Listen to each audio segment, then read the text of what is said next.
บายดีอันนี้ก็ตาดเนาะเมื่อกี้ก็ไปตาดทำพระนำสุกตาดโอ้งามไร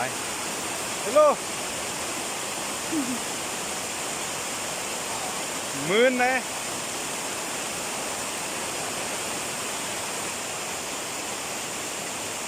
โอ้สมใจนางเพื่อนได้ลิ้นน้ำ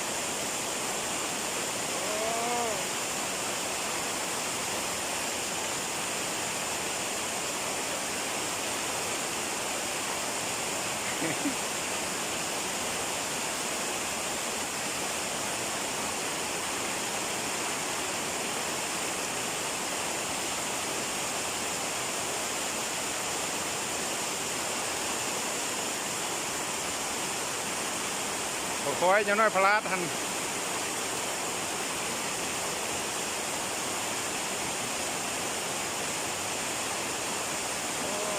คัก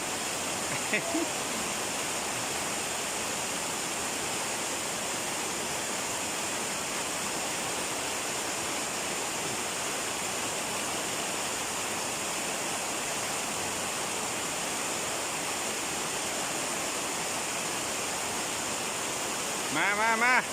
แล้ว